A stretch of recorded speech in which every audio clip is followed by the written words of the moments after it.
waktu di Indonesia aku merasa kenapa sih gitu kan, kok eh, kualitas terjemahan kita di dalam buku-buku teks akademik itu banyak yang merasa eh, nggak nyaman dibaca. Nah artinya ada Hmm. sesuatu gitu.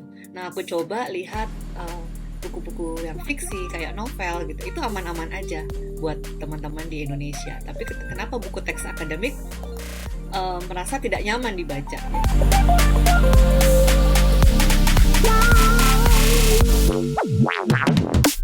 Halo teman-teman, selamat datang kembali di 15 menitan official podcast Banyak Burdening, di mana kita bercerita mengenai teman-teman yang masih berjuang untuk masa depan mereka dan masa depan Indonesia. Seperti biasa, di sini ada host saya Stefan dan akan menemani kalian dalam waktu 15 menit ke depan. Nah, kan kemarin teman-teman udah banyak yang request nih, kok kita belum pernah punya geser dari Australia nih. Nah, we listen to you guys. Jadi, untuk saat ini kita mendapatkan seorang narasumber yang super keren banget. Dia sekarang lagi kuliah di UNSW, PhD tentunya, dan juga dibiayai oleh LPDP, kayak teman-teman kalian bakal nanya. Dan sekarang dia sedang kuliah mengenai bidang yang nanti kita bakal bahas lagi sama narasumbernya, tapi nggak jauh-jauh dengan bahasa Inggris nih asiknya. Jadi jangan tanpa berlama-lama aja kita sambut Kak Sawi, selamat datang di 15 menitan. Terima kasih, Steph. Halo teman-teman di 15 menitan. Ya, it's such an honor bisa ngobrol sama Kak Sawi di sini ya setelah udah ngelihat Instagramnya, YouTube-nya, keaktifan Kak Sawi di sosial media yang benar-benar amazing lah intinya buat kita semua. Jadi, thanks for coming today. My pleasure. It's such an honor. Bener-bener, truly such an honor. Karena ketika dikontak itu, terus dihubungin bahwa, oh Kak Sari kan begini, begini, begini. Gimana kalau ini? Loh, kok tahu ya? Wah, observasinya dalam banget gitu ya. Ini luar biasa gitu loh. Berarti kan 15 menitan punya tim research yang oke gitu ya. Thank you, Artinya bro. semua narasumbernya tuh benar-benar sudah melalui riset dari tim 15 menitan. Keren sih. Ya, karena emang kita kepingin membagi cerita ini buat teman-teman di seluruh dunia, terutama teman di Indonesia supaya mereka termotivasi. Jadi kita kepingin mereka dapat sumber yang paling akurat lah intinya. Wow, nice. Oke, mungkin awal kita kenalan dulu lah karena tak kenal maka tak sayang. Mungkin Kak Sawi bisa kenalan dikit dulu. Mungkin sekarang kuliah di mana, base di mana, dan keaktifannya apa aja. Oke, thank you. Jadi nama panjangku Sari Puspita Dewi. Aku lagi kuliah S3 gitu ya, atau di sini disebutnya Doctor of Philosophy, PhD gitu kan. Sebagai PhD candidate di UNSW Sydney School of Humanities and Languages. Jadi riset aku sekarang terkait dengan translation quality. Jadi ini fenomena, bisa jadi fenomena karena di waktu di Indonesia aku merasa kenapa sih gitu kan, kok eh, kualitas terjemahan kita di dalam buku-buku teks akademik itu banyak yang merasa eh, nggak nyaman dibaca. Nah artinya ada Hmm. sesuatu gitu. Nah aku coba lihat buku-buku yang fiksi kayak novel gitu, itu aman-aman aja buat teman-teman di Indonesia. Tapi kenapa buku teks akademik merasa tidak nyaman dibaca? Jadi dari situ aku melakukan survei kecil-kecilan, lalu aku buat menjadi proposal dan aku mencari teorinya yang mana yang bisa support itu, dan Hmm. aku coba apa share ke beberapa kampus Australia dan Amerika. Alhamdulillah mereka menerima gitu ya. Artinya ada beberapa beberapa calon supervisor yang menerima riset aku, dan Mhm. akhirnya aku memilih UNSW Sydney gitu, Kak Steph. Mhm. Itu bakal menarik sih, kita bakal bahas tentang spesifik lagi tentang social quality. Tapi sebelumnya mungkin Siap. yang teman-teman penasaran tuh kayak gimana sih ceritanya kok bisa sampai ke Australia? Pasti kan apalagi mungkin buat teman-teman yang tahu kan Kak Sari udah ngajar juga sebagai dosen bertahun-tahun jadi Politeknik Negeri Jakarta. Jadi pengalamannya gimana sih perjuangannya sampai ke Australia sekarang? Oke, jadi sebenarnya secara tahu nggak sih? Ini saya sebenarnya ini rahasia ya, nggak ada yang Loh, pernah saya oke. ceritain di YouTube. Sebenarnya sederhana aja. Kenapa saya pilih Australia? Awalnya ya, awalnya. Mhm. Sesederhana ini. Alasan saya adalah saya nggak mau jauh-jauh dari mama, gitu kan. Artinya Hmm. saya khawatir banget karena orang tua saya tuh udah lansia gitu ya, udah di atas 70 gitu kan. Jadi saya khawatir banget kalau something happen to her, saya harus pulang gitu kan. Jadi hanya sesimpel itu. Jadi saya cari, oh udahlah negaranya yang deket-deket aja. Let's say Australia gitu. Tapi Hmm. semakin saya dalami riset saya pelajarin ternyata yang membahas ini, yang area para expert di bidang ini itu kebanyakan di Australia. Karena kalau saya Hmm. lihat UK itu kebanyakan padanan bahasanya itu Inggris, Arab, Inggris, Mandarin gitu kan. Eh, tapi kalau untuk Inggris Indonesia ya kan karena saya tadi terjemahan ya, tadi Mhm. saya bilang Inggris Indonesia itu kebanyakan di Australia. Oh, pas banget gitu. Kayak kayak Nah, Tuhan tahu banget gitu apa yang aku mau gitu kan. Jadi apa yang aku butuhkan gitu. Jadi akhirnya lari ke situ. Walaupun tadi aku bilang aku sebar proposalku Australia dan Amerika gitu. mhm. Gitu, Kak. Oke. Tapi kan berarti kan pengalamannya Kak Sally kan dibilang udah sangat banyak ya dari pengalaman dulu S1, S2 kemudian udah sampai ngajar. Dan berarti Ya. kan apalagi udah jadi dosen kan berarti udah dapat pekerjaan tetap gitu. Tapi kenapa memutuskan setelah beberapa tahun ingin tiba-tiba aku kepingin nih belajar lagi S3? Apa sih yang memotivasi di belakang itu? Sebenarnya agak berbeda ya kuliah S3 sama S2. Kalau S1, S2 Mhm. mungkin kita kayak ada landasannya pingin. Tapi kalau S3 itu, kalau pingin aja nggak cukup, Steph. Kenapa? Mhm. Karena berat. Karena S3 itu kita benar-benar nulis saja setiap hari gitu kan. Dan kita nggak ada kuliahnya. Jadi kayak who guides us ya only the supervisor gitu and Mhm. ourselves gitu jadi Iya. saya awalnya bukan karena kepingin oh keren-keren S3 no tapi awalnya memang satu dari tadi fenomena kenapa ya gitu nah saya mau coba buat penelitian awalnya tapi kata senior-senior saya di kampus Politeknik Negeri Jakarta itu bilang gini Sari kalau ini nggak sampai ketemu apa namanya ya kalau kamu nggak bisa melakukan ini sendiri berarti kamu butuh pembimbing. Kalau kamu butuh pembimbing, berarti kamu harus Mmm. S3 penelitian ini. Oh gitu ya, bilang gitu kan. Yang kedua, ini juga jadi jenjang karir saya. Saya kan sekarang sudah asisten profesor. Jadi kalau Mmm. jenjang di Indonesia itu dosen itu 4 ya Kak. Eh, lecturer, asisten profesor, associate professor, and profesor. Nah kalau saya Mhm. mau lanjut jenjangnya menjadi profesor, ya semoga ya cita-cita saya jadi guru besar gitu itu saya harus melalui S3. Nah, artinya kok dua alasan besar ini menjadi penggerak saya untuk kuliah S3 gitu, Kak. Mmm. Berarti emang udah ada jiwa researcher-nya dari kecil ya atau gimana? Emang udah maksudnya bukan Kalau tiba-tiba karena berarti kan karena banyak orang kayak bilang, "Jangan kuliah S3 cuma demi gelar," ya yang tadi kayak betul, Kak Sari udah bilang. Tapi tadi mendengar pengalamannya Kak Sari yang emang udah dari waktu kuliah, waktu dari dosen, "Wah aku pengen research," berarti kan emang udah ada ketertarikan dari dulu ya ke sana? betul, betul. Aku emang dari kecil itu memang orangnya kritis kalau kata orang tua gitu ya. Jadi kayak Mhm. iklan aja aku tanya loh. Maksudnya gini, aku ingat banget ya. Ada iklan, iklannya itu iklan apa penyedap rasa gitu kan. Ya, tau lah mungkin gitu kan. Tidak Terus disebut dia merek, tuh oke. dia loncat-loncat, terus dia nyemplung, dia masak. Terus aku ingat banget itu orang tua aku yang bilang gitu kan. Kamu tuh apa iklan aja ditanya. Kenapa itu jadi dia kayak apa animasi gitu ya, dia loncat-loncat terus dia Mmm. nyemplung. Aku bilang, kalau dia nyemplung kan berarti orang geli dong. Masakan itu jadi kayak ada orang yang masuk gimana sih? Aku bilang gitu. Harusnya dia nunjukin masakan aja. Ya ampun.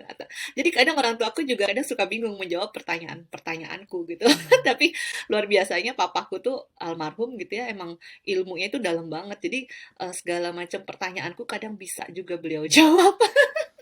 Iya. Jadi ya memang Berarti senang Me memang punya meneliti. keluarga ya, memang punya keluarga sangat suportif untuk Iya. membangun research apa namanya, attitude gitu Research ya kalau bisa thinking, dibilang. ya, research Iya. thinking. Iya betul. Memang serunya gini kalau papaku tuh gini kayak kayak kalau kita lihat di film-film ya mungkin ya, tapi keluarga kami bagusnya begitu. Jadi setiap papa pulang gitu ya, ya zaman dulu kan nggak lembur kayak apalah zaman sekarang Jakarta pulang jam 9 malam 10 malam. Ya zaman dulu ketika kami berkumpul itu ya jam makan malam itu kami bisa berkumpul gitu dengan 6 anak, dua orang tua gitu kan. Itu orang tua saya selalu tanya, "Tadi hari ini ngapain?" gitu.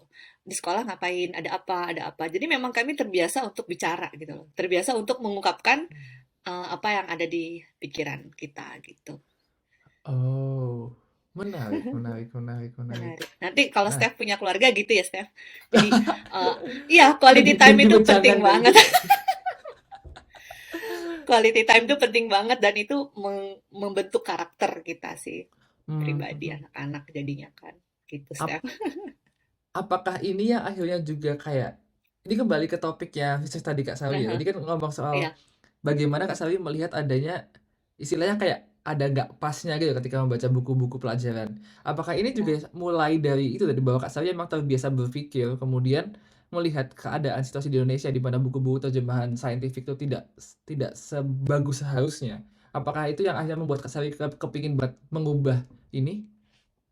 Iya, iya, jadi memang saya juga punya background translator ya. Jadi saya itu Hmm. translator lepas gitu kan, freelance, dan saya nggak pernah bikin promosi atau apa. Pokoknya siapa yang butuh ya udah saya kalau ada waktu saya ini kan. Nah dari situ memang saya suka memperhatikan penerjemahan-penerjemahan gitu kan. Nah terjemahan-terjemahan, sorry. Jadi ketika nonton film pun itu saya ngelihat kadang subtitle kok begini sih gitu kan, padahal Mhm. dia nggak ini. Itu kebiasaan dari muda. Ternyata itu kebiasaan dari muda memperhatikan terjemahan, Mhm. even dari subtitle gitu kan.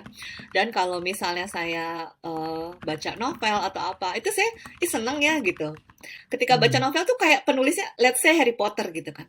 Itu kayak Mhm. penulisnya tuh orang Indonesia ini gitu. Padahal kan beda banget dong dari kultur dan segala macam, itu beda banget. Nah, tapi Iya. ketika saya perhatikan buku-buku terjemahan dalam buku teks akademik, kok saya merasa begini, dan saya awalnya iseng ngobrol itu bertahun-tahun lalu ya, jadi bukan Mhm. tiba-tiba itu enggak. Jadi misalnya saya ngobrol sama temen, oh kamu punya ya ini, iya tapi nggak enak bacanya, jadi saya beli lagi deh yang versi aslinya. Mhm. Saya langsung berpikir, oh it's not only me who think about that it seems awkward kalau Mhm. dibaca atau apa. Jadi oke gitu kan. Nah, lama-lama tanya mahasiswa saya, tanya siapa. Akhirnya saya buat survei yang betulan, yang jadi benar-benar dibikin survei gitu kan menggunakan Mhm. form gitu. Akhirnya ya itu tadi jawabannya itu banyak yang merasa itu, tapi solusinya apa? Mereka nggak punya solusinya. Mereka solusinya adalah ya udah beli lagi yang baca lagi yang versi asli, yang English version. Kemudian kalau bingung sama kata-kata yang sulit, mereka lihat kamus. Artinya ya lingkaran setan ini masih lingkaran setan. Jadi artinya itu ada gap, di situ ada gap. Jadi kalau research itu ya kita harus cari gapnya gitu kan untuk Iya. mendapatkan solusi. Karena research is about solution kan, mencari solusi untuk suatu fenomena. Gitu, Steph. Wow, keren keren. Oke, jadi nah sekarang kalau udah dapat tadi itu kesannya berarti udah diterima nih ya proposalnya sama profesornya di Sydney terutama. Kemudian juga yang Ya, menariknya juga Mbak Kasar itu kan juga dibiayai oleh LPDP kan ya? ya. Itu emang pas kebetulan dapat LPDP juga atau gimana? Emang berniatnya aku cuma mau kuliah S3 kalau dapat dapat beasiswa atau gimana sih keadaannya waktu itu ketika mendaftar?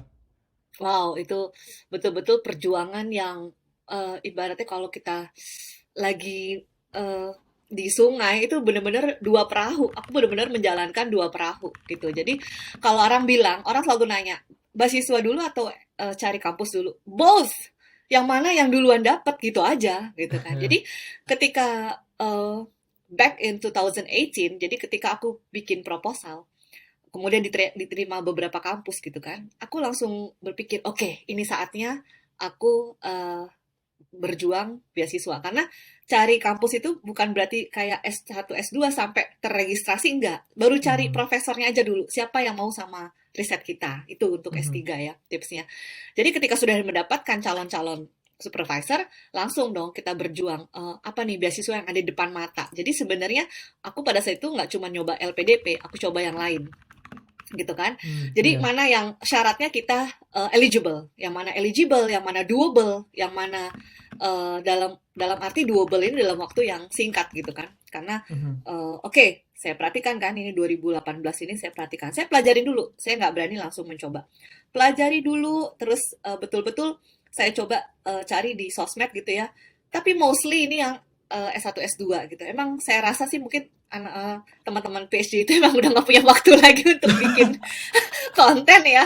Makanya teman-teman suka, kok kamu punya waktu sih? Oke, nanti I will talk about it later. Jadi Mmm. aku cari mana sih yang PhD, mana sih yang bawa keluarga. Ini kok nggak ada yang cerita ini gitu kan. Akhirnya ya sudah.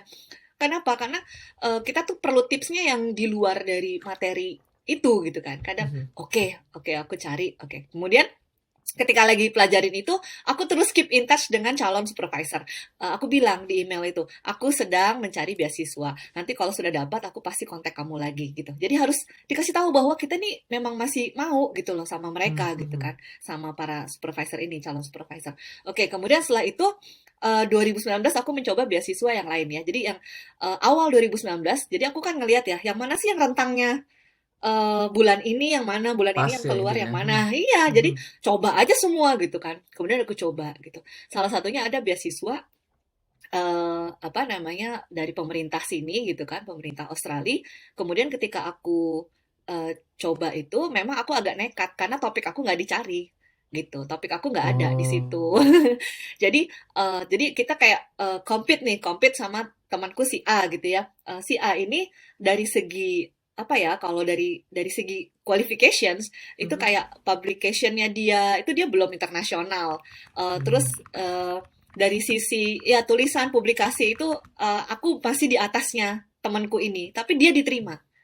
Kenapa? Di, karena Lebih topiknya sangat dicari. dibutuhkan. Iya, lagi Ya. dicari pada saat itu. Karena setiap tahun dia beda-beda gitu. Karena ketika aku kan nggak ada nih, tapi nekat aja. Karena mereka Mhm. selalu begitu. Kalau beasiswa yang ini ya, yang si X ini, beasiswa X, dia akan sebutkan prioritas maritim misalnya, terus Hmm. virus, terus apa gitu kan, terus disability gitu kan segala macam. Tapi tidak tertutup untuk topik yang lain kan gitu ya, selalu dibilangnya Mhm. begitu gitu. Ya, aku memang nggak ada di situ gitu ya. Sudah. Kemudian baru baru berkas aja aku udah ditolak. Jadi kayak oh my God gitu kan. Itu down banget gitu rasanya. Apa Ya. sih salahnya gitu, kurang apa gitu. Tapi ketika coba consult with my friends gitu kan, ya udah topik kamu nggak seksi, udah gitu aja. Oh, oke. Hmm. Jadi bukan karena kualitasku kali ya. Ya Ya. udah. Biar biar dinaikin lagi kan, biar motivasi lagi. Biar termotivasi lagi. Ya udah bukan bukan karena kualifikasi kamu, udah topik kamu nggak seksi, udah gitu aja. Jadi temanku langsung bikin hatiku senang gitu kan, bikin membesarkan Mhm. hati gitu ya. Oke, that's it gitu kan. Terus aku lihat dong bulan apa lagi nih yang ada beasiswanya. Langsung lihat lagi, kita lihat syarat-syaratnya apa segala macam. Oke, I'm eligible with this. Ya Mhm. udah, langsung kita berjuang lagi di situ gitu. Panjang ya, banyak penuh dengan drama juga ya kalau dipikir-pikir. Betul. Kayaknya kalau apalagi kalau S1 S2 ya pengalaman kan juga daftar beasiswa kan dia juga jadi satu sama program studi ya kalau dipikir. Kalau di sini kan S3 kayak harus cari tema sendiri, kemudian nyari supervisor sendiri, kemudian nyari yang beasiswanya Betul. pas. Ya Betul. mungkin mungkin juga gambaran buat teman-teman nanti ya. Karena kadang banyak juga yang kemarin, wah nanti gimana ya kalau S3. Nah ini banyak insight baru nih intinya. Betul. Jadi memang benar sih perjalanan PhD itu ditur tiap orang beda-beda. Pada episode ini, Kak Sari telah bercerita terkait perjalanannya untuk melanjutkan studi S3 di UNSW Australia. Tentunya, motivasi aja nggak cukup untuk bisa mendapatkan beasiswa LPDP dan juga untuk bisa masuk ke Universitas Impian. Dan juga, pada episode selanjutnya, Kak Sari akan bercerita terkait pengalaman-pengalaman unik ketika ia mengajar dan juga ketika ia berkuliah di UNSW Australia, seperti culture shock dan juga lain sebagainya. So, buat teman-teman yang penasaran dengan cerita lengkapnya, kalian bisa langsung tonton di minggu depan di HD hari Selasa di platform YouTube ini ataupun di semua streaming platform favorit kalian. Jangan lupa untuk cari 15 menit podcast by Broadening dan juga jangan lupa juga untuk follow Instagram kami di @15menitan dan @broadening.id. So, this is us, 15 menit podcast by Broadening. See you next week. Bye-bye!